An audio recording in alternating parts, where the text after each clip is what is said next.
time and then mark as I crossed the third tower, but they sat back from their instruments as the lead engineer calmly transmitted, "That's the last data point, Kaz. Nice flying. See you at the debrief." In the cockpit, the explosion was stupendous. The gull hit just ahead and left of me, shattering the acrylic plastic canopy like a grenade.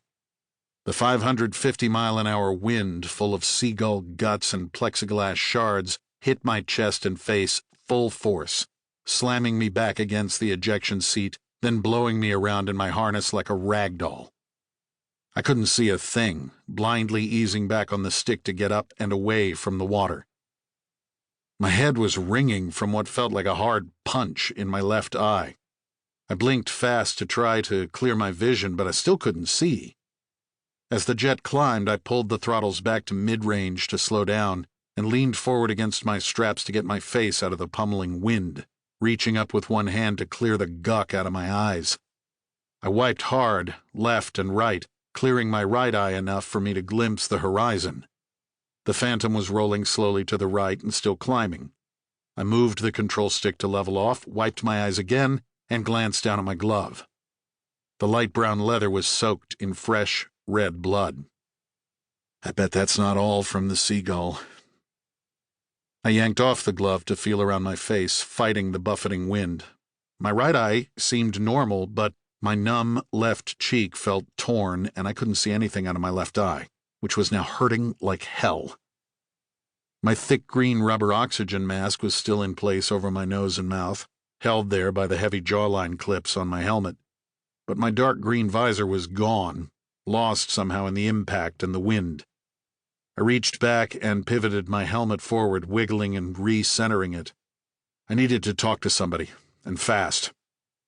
"Mayday, mayday, mayday," I yelled, mashing down the comm button with the thumbs slippery with blood. "This is Phantom 665. I've had a bird strike. Canopy's broken." I couldn't see well enough to change the radio frequency and hoped the crew in the observation tower was still listening. The roar in the cockpit was so loud I couldn't hear any response.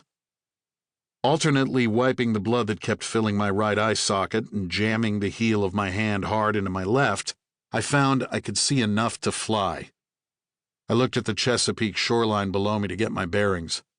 The mouth of the Potomac was a distinctive shape under my left wing, and I used it to turn towards base, up the Maryland shore to the familiar safety of the runways at Patuxent River Naval Air Station.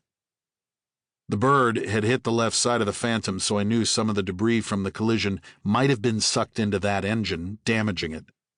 I strained to see the instruments. At least I couldn't see any yellow caution lights. One engine's enough anyway, I thought, and started to set up for landing.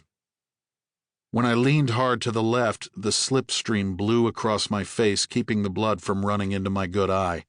I shouted again into my mask, "Mayday, mayday, mayday. Phantom 665's lining up for an emergency straight-in full-stop runway 31, hoping someone was listening and that other jets were getting out of my way." As Pax River neared, I pulled my hand away from my left eye and yanked the throttles to idle, to slow enough to drop the landing gear. The airspeed indicator was blurry too, but when I guessed the needle was below 250 knots, I grabbed the big red gear knob and slammed it down. The Phantom made the normal clunking and shuddering vibrations as the wheels lowered and locked into place. I reached hard left and slapped the flaps and slats down. The wind in the cockpit was still my own personal tornado. I kept leaning left, took one last swipe at my right eye to clear the blood, set the throttles about 2/3 back, jammed my palm back into my bleeding left eye socket, and lined up. The F4 has small bright lights by the windscreen that glow red when you're at the right angle for landing, and it also sounds a reassuring, steady tone to say you're on speed. I blessed the McDonnell aircraft engineers for their thoughtfulness as I clumsily set up on final. My depth perception was all messed up, so I aimed about 1/3 of the way down the runway and judged the rate of descent as best I could. The ground on either side of the runway came rushing up, and slam, I was down, yanking the throttle to idle and pulling up on the handle to release the drag chute, squinting like hell to try to keep the Phantom somewhere near the middle of the runway. I pulled the stick all the way back into my lap to help air drive.